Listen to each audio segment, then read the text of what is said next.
Assalamualaikum warahmatullahi wabarakatuh. Salam nasional, merdeka. Merdeka. Berjumpa lagi di podcast Rumah Kebangsaan Pancasila dalam program Religi dan Kebangsaan.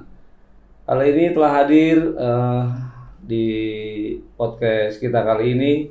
Beliau adalah seorang lawyer dan juga sebagai ketua Rumah Kebangsaan Pancasila DPW Banten. Beliau adalah dipanggilnya mungkin lebih akrabnya Abah Arif. Ya. Abah Arif adalah lawyer yang sudah malang melintang di Indonesia, mungkin setara sama Bang Hotman barangkali ya. Cuma ya, Abah Arif. umur Tuhan Hotman masih muda Pak Arif. Kurang lebih begitu.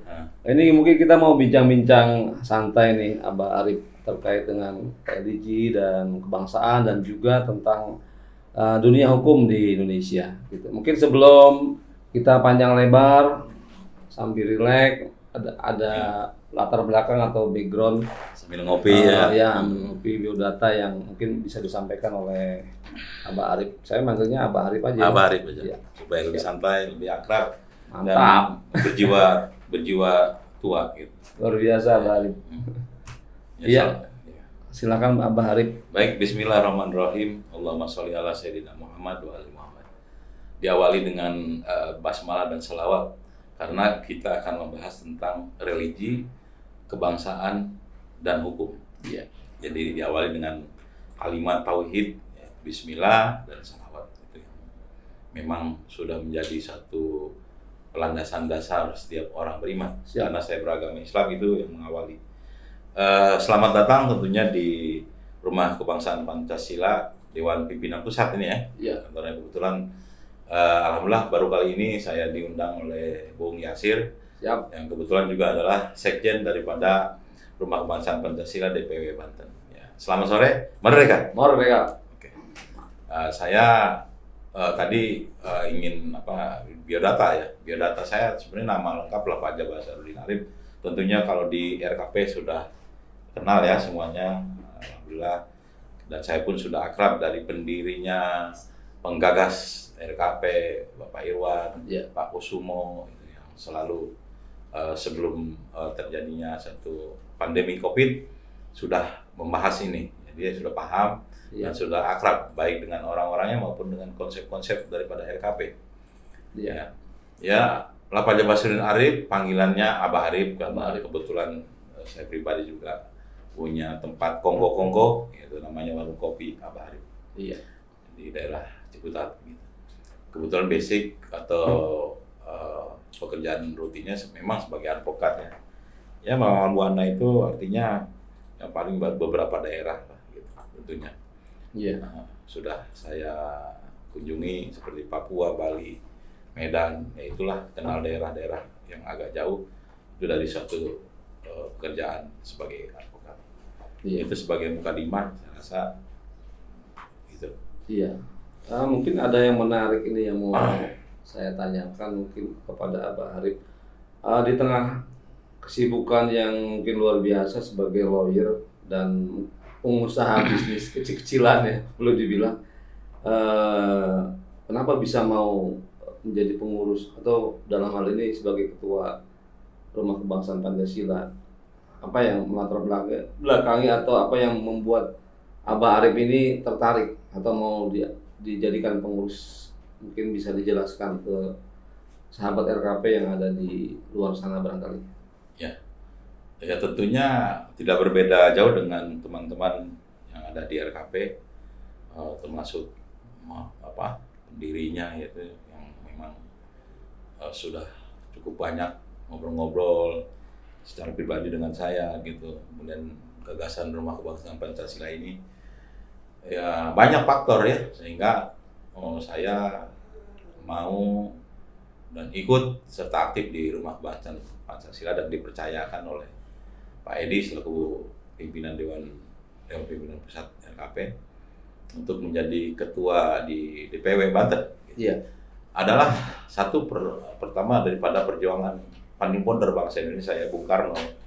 Jadi Bung Karno ini adalah sosok yang patut kita teladani, patut kita uh, realisasikan cita-cita besarnya beliau ketika mencetus dan mendirikan Negara Kesatuan Republik Indonesia dengan susah payah. Iya.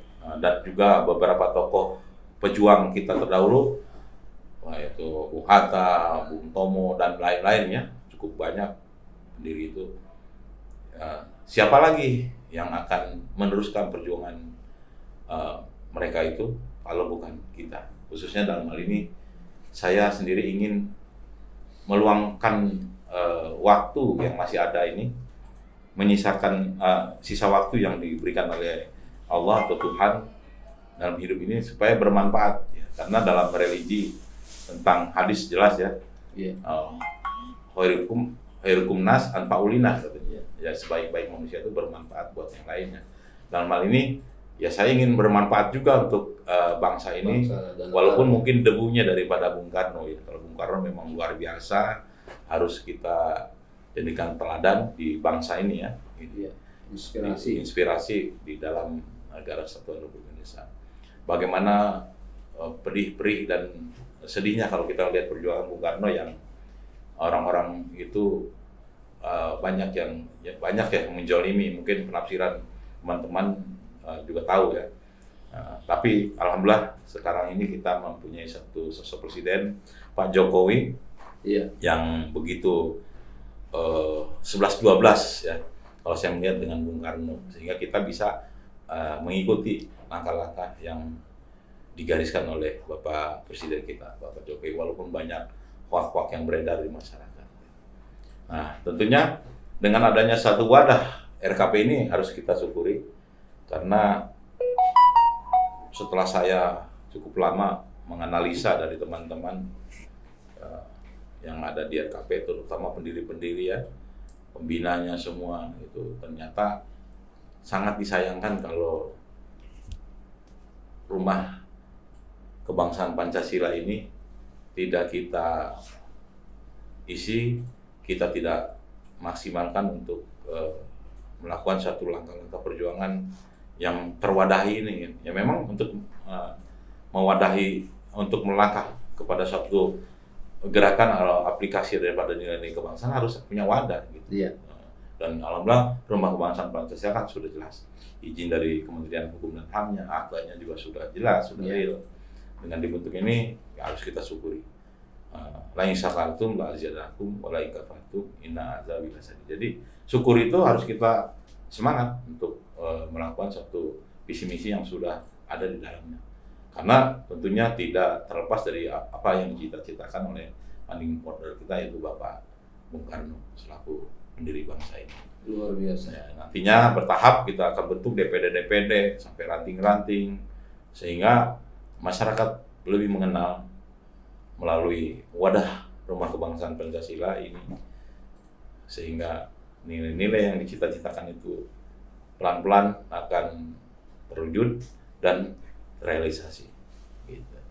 Nah, dan ada lagi hadisnya, hubul waton minal iman. Jadi mencintai negara itu adalah suatu iman, suatu keimanan buat kita. Ya, wajib jadi buat setiap warga negaranya untuk mencintai negaranya. Itu adalah suatu ibadah. Iya. Untuk itu maka dengan Bismillahirrahmanirrahim, waktu saya dilantik oleh Ketua DPP RKP Pak Edi, ya Bismillah kita sambut dan semangat gitu. Walaupun dari atas gitu. Luar biasa. Artinya konsekuensi dari perjuangan itu kan berkorban jiwa, raga, nyawa, dan harta. Sudah pasti itu ya. Nah, kalau boleh dibilang RKP ini ya lebih cenderung lebih kepada hal yang sifatnya sosial. Artinya banyak waktu yang kita keluarkan, banyak tenaga yang kita keluarkan. Bagaimana nih kira-kira menurut Bung Arif? Sementara Bung Arif sebagai lawyer yang sudah jam terbangnya kemana-mana, untuk keseimbangannya. Tentunya kita harus sadar bahwa kita adalah sebagai makhluk sosial. Makhluk sosial kalau berkaitan dengan hukum itu keadilan sosial. ya kan? Keadilan sosial bagi seluruh rakyat Indonesia. Nah, kalau kita sebagai makhluk sosial tentunya dalam setiap gerak langkah apapun kita kepada masyarakat tuh harus melihat nilai-nilai sosialnya dulu. Jangan mendahulukan materi. Sehingga keniscayaan ya, kalau materi itu keniscayaan dengan sendirinya ya.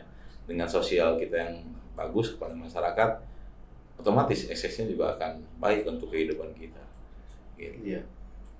Akan mengikuti. Akan mengikuti, berproses. Gitu. Ya. Dan itu harus dilakukan dengan suatu keikhlasan. Gitu. Ya, betul. Dulu ada buku buku birunya itu dalam perjalanan Mi'raj yang pernah dibaca itu. Bahwa setiap langkah yang kita lakukan, baik itu sosial maupun apa saja, itu harus diawali dengan tathir wa tahlis. Jadi kebersihan dan kesucian jiwa. Ya, bersih dan suci itu jiwanya. Rumusnya dulu. Rumus. Jadi walaupun tanpa dapat apa-apa, ya kita sudah happy, sudah senang. Iya. Sudah puas. Ada kepuasan. Ada kepuasan. Batinnya. Itu juga menjadikan tubuh kita sehat. Makanya nih wajar nih kalau badannya agak sedikit bertambah terus karena ikhlas, tathir wa tahlis gitu. Memang Gemuk tanda ikhlas. Tanda ikhlas. Bukan lambang kemakmuran. Salah satu penilaian orang. Penilaian orang. Kalau gemuk kan begitu lambang kemakmuran. Oh ya, terkait dengan hukum nih, Abah Arif, saya mau nanya, mungkin mewakili pemirsa yang ada di luar sana. Hukum di Indonesia ini apakah sudah sesuai dengan sila yang kelima, keadilan sosial bagi seluruh rakyat Indonesia? Soalnya entah dulu entah hari ini ya, masih ada tuh istilahnya, mungkin yang skeptis kali ya pemikirannya, bahwa hukum di Indonesia itu tajam ke bawah, tumpul ke atas gitu. Nah, bagaimana yang terjadi hari ini menurut pandangan Abah Haris sebagai advokat atau pengacara? Jadi sebelum melangkah kepada pertanyaan bagaimana pandangan hukum dilihat dari sosok keadilan sosial, sebenarnya dari rentetan Pancasila sudah jelas ya urutan-urutannya ya. Dari poin pertama ya, ketuhanan yang Maha Esa. Nah, terlepas daripada keyakinan masing-masing pribadi ya. Yeah. Baik seorang lawyer, masyarakat, kita sudah jelas ya, nggak bisa ditawar lagi. Bhinneka Tunggal Ika, Pancasila, Undang-Undang Dasar 45, ya. Kemudian NKRI. Jadi jangan melihat perbedaan. Jadi sosok melihat nilai-nilai Tuhan yang diyakini itu. Jadi sebelum keadilan itu dulu. Karena penegak hukum, penegak keadilan itu, kalau berketuhanan udah pasti dalam menegakkan itu dia akan adil. Jadi tidak mungkin ada ketimpangan kalimat tajam ke atas, tumpul ke bawah. Tajam ke bawah, tumpul ke atas gitu. Artinya kalau pembesar itu akan bebas walaupun melakukan kesalahan, tapi kalau yang orang susah itu ya terkena masyarakat, kalau mending ayam dihukum sampai 5 tahun ya, korupsi. Itu orang pembesar tinggi-tinggi itu kebal hukum lah misalnya gitu. Nah, orang harus tertanam nilai-nilai ketuhanan. Makanya program RKP ini luar biasa, akan religi kebangsaan gitu. Ada nilai-nilai religi keagamaan yang harus dikuatkan tuh tauhid dia tuh. Tauhid itu keyakinan kepada Tuhan, ajaran-ajarannya. Nah, apa saja dia kalau sudah meyakini dia akan takut dengan sendirinya. Ya, Tuhan itu bukan makhluk yang seperti kita. Dia akan ada di mana-mana, bahkan di orang. Kalau sudah tahu itu nggak berani dia. Iya. Penegak hukum baik itu polisi, jaksa, hakim, pengacara, ataupun masyarakatnya itu sendiri, dia akan betul-betul menegakkan hukum secara adil. Iya. Luar biasa apa yang disampaikan oleh Bapak Arif terkait dengan 4 pilar demokrasi nih. Saya agak miris dengan dunia media. 4 pilar demokrasi itu kan ada pertama legislatif, kemudian yudikatif, kemudian eksekutif, yang keempatnya adalah pers atau media. Nah, dulu media itu didominasi oleh koran, mungkin majalah dan lain sebagainya. Nah sekarang itu dengan era digitalisasi, HP ini orang bebas menjas, mau hakimi seseorang, mungkin membuat berita yang nggak baik dan sebagainya dengan adanya HP. Sehingga yang namanya media itu kan real time misalnya.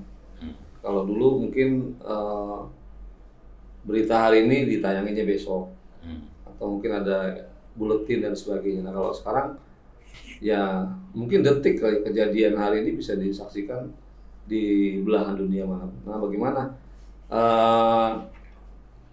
melihat fenomena seperti ini terkait dengan hukum gitu, sehingga orang nggak begitu mudahnya melanggar hukum dengan menjas seseorang dan sebagainya gitu. Nah kira-kira bagaimana pengacara dalam hal ini atau sebagai perwakilan lembaga hukum menyampaikan sosialisasi kepada masyarakat terutama supaya tidak terjadi hal yang melampaui batas gitu, kebablasan. Panjang ya? Ya, bagus. 4 pilar demokrasi. Ya, dulu kan masyarakat tahunya trias politika ya. Iya. Legislatif, yudikatif, eksekutif. Teori Montesquieu. Montesquieu ya, teorinya. Iya. Jadi sekarang sudah ada satu lembaga yang mengawasi daripada trias politika itu, sehingga digabungkan jadi 4 pilar demokrasi. Nah, demokrasi itu maksudnya supaya apa? Supaya adil ya. Ya, sosial kontrol. Sosial kontrolnya di media itu, gitu kan. Jadi memang sekarang itu siapa yang menguasai media, dia akan menjadi pemenang sebenarnya. Mau apa saja, mau hukum, mau apa saja.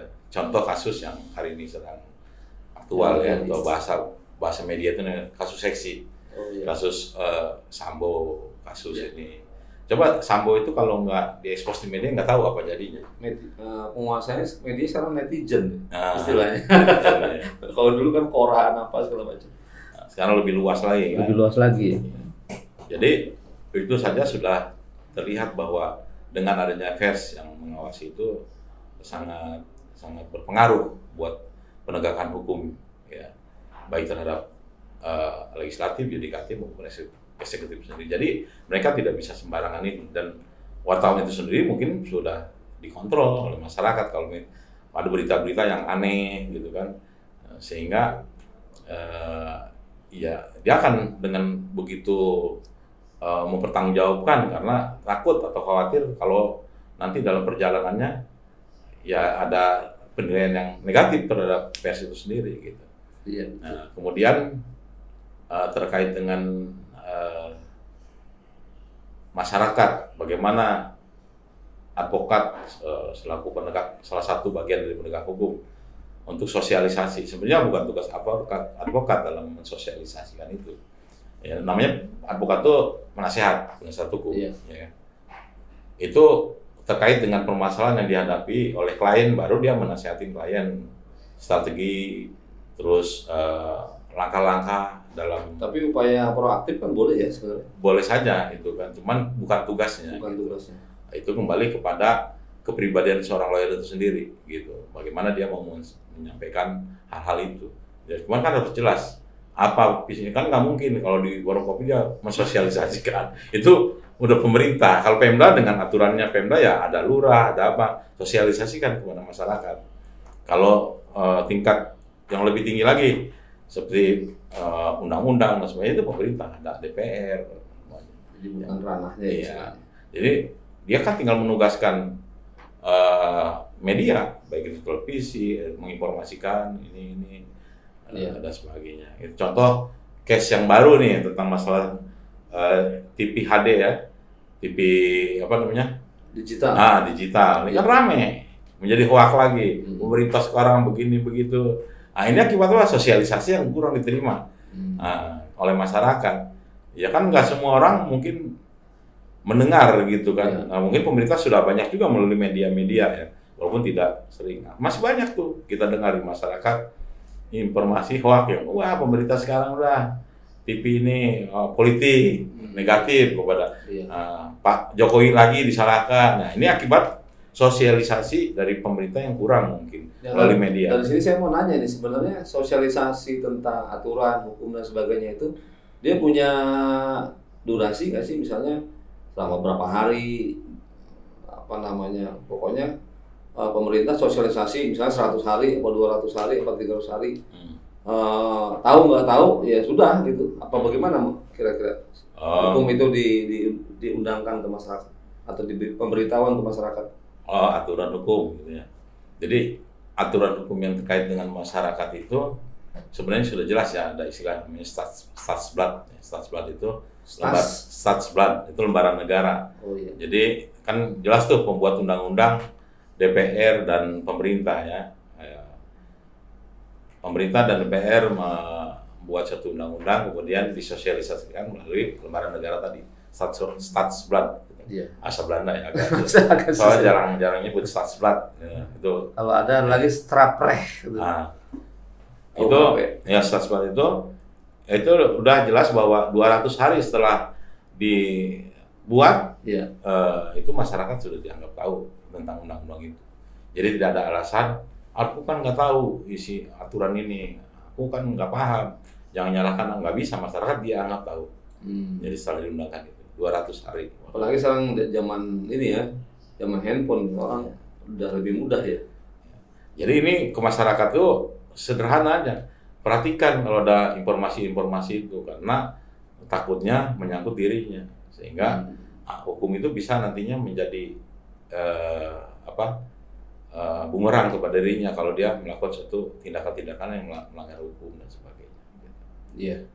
Berarti harus ada proses pendewasaan sebenarnya tentang hukum ya, khususnya kepada orang-orang yang sudah usianya udah cukup gitu ya, tentang hukum mereka harus tahu. Makanya saya sama teman-teman itu akan membuat satu tim lah. Jadi masuk nanti ke kelurahan-kelurahan. Iya. Kelurahan itu bekerja sama dengan tim advokat maksudnya. Ya, advokat yang mensosialisasikan daripada hukum-hukum yang berlaku atau hukum positif namanya. Iya. Hukum yang berlaku di negara itu namanya hukum positif. Itu jadi disosialisasikan. Nah, advokat itu bekerja sama gitu. Iya. Nah, ini harapan kita kelurahan itu mendapat anggaran dari pemerintah di atasnya untuk pembinaan hukum namanya. Iya. Gitu. Kan ada pembinaan tentang usaha dan sebagainya, hukum juga perlu gitu. Nanti bekerja sama dengan bisa LBH. Kalau saya kan LBH. Iya. LBH tahu Lapaja Basrin Arif. Kalau LBH Lembaga Bantuan Hukum, ini LBA nih. Jadi ada sedikit cost yang diberikan, tapi nggak seperti LBH. Kalau LBH kan ada biaya pemerintah. Ada ya, subsidi. Bukan memang pemerintah, nanti dirembes biaya dulu sendiri. Iya. Cuman juga ada ininya, satu perjanjian dibuat dengan pemerintah. Oh iya. Makanya yang susah, yang ekonominya agak sedikit di bawah terkait dengan permasalahan hukum keluarganya, bisa nanti minta bantuan, harusnya gratis. Iya. Nanti LBH ini rembes kepada pemerintah untuk menggantikan biaya-biaya yang dikeluarkan berapa saja dengan bukti-bukti yang dikeluarkannya. Gitu. Nah, ini harusnya berjalan, tapi sudah banyak sih yang berjalan. Iya. Nah, itu terkait dengan hukum, Abah Arif. Sambil ngopi kita, santai. Pengacara itu kan boleh dibilang dia diminta oleh klien untuk membela kasus. Sementara kasus itu bisa jadi contoh kayak yang sekarang terjadi, ya kayak Sambo dan lain sebagainya, yang mungkin di mata masyarakat itu salah, seolah sudah menjadi tersangka dan sebagainya. Nah, apakah pengacara itu memang sudah tahu salah kok dibelain? Apakah tugas pengacara itu seperti itu, karena dibayar dan sebagainya, sehingga dia memaksakan diri membela orang yang jelas-jelas sudah salah, atau bagaimana menurut kacamata? Iya. Dan di masyarakat terkenal tuh pengacara itu kerjanya membela yang bayar kan, iya. Gitu, itu umum tuh. Nah, saya pernah menemukan dibayar berapa, kok orang salah dibayar. Sebenarnya pengacara itu juga punya undang-undang advokat tahun 2003, undang-undang nomor 18 tahun 2003. Itu semua pengaturan tentang kewajiban dan hak advokat diatur. Baik itu menerima klien, menerima fee, itu jelas semuanya. Ada ya. Syarat advokat semuanya ada semua. Nah, terkait dengan pembelaan ini memang wajib advokat itu kalau diminta untuk membela atau mendampingi prinsipal yang mempunyai satu keterkaitan. Mungkin lebih tepatnya bukan membela ya, mendampingi kali ya, lebih pasnya. Mendampingi orang yang sedang terkena kasus hukum. Ya, mendampingi bisa saja itu kan cuma istilah, membela, mendampingi gitu. Karena memang dia nggak boleh menghindar ketika ada sosok prinsipal ya. Prinsipal itu siapa saja yang terkait dengan permasalahan hukum minta bantuan hukum. Iya. Dia nggak boleh menolak, mungkin kecuali dengan alasan-alasan yang diatur oleh undang-undang. Nah, cuma dalam kaitan dengan pembelaan, ya pengacara bukan berarti membela satu substansi kesalahannya, tapi dia akan meluruskan hal-hal yang terkait dengan permasalahan substansi itu. Apa sih yang dituduhkan ini? Apa 100% sudah murni bahwa yang bersangkutan ini salah seperti yang diduga oleh penyelidikan dan penyidikan kepolisian, penyidikan kejaksaan, dan proses peradilan di pengadilan gitu. Iya. Itu kan belum tentu seperti apa yang terjadi. Nah, pengacara itu harus bisa meluruskan itu. Iya. Itu. Jadi kalau bahasanya ini kalau memang hukumnya terlalu berat dan tidak sesuai dengan pengacara itu meluruskan hal-hal yang terkait dengan aturan-aturan itu sehingga tidak terjolimi gitu. Tidak terjolimi, bukan kesalahan yang dibela. Kalau saya pribadi dalam menangani dan mendampingi bukan kesalahannya. Iya. Sering saya secara pribadi mendampingi penipu misalnya. Ketika mendampingin saya sampaikan, saya bukan membela Anda dalam penipuannya.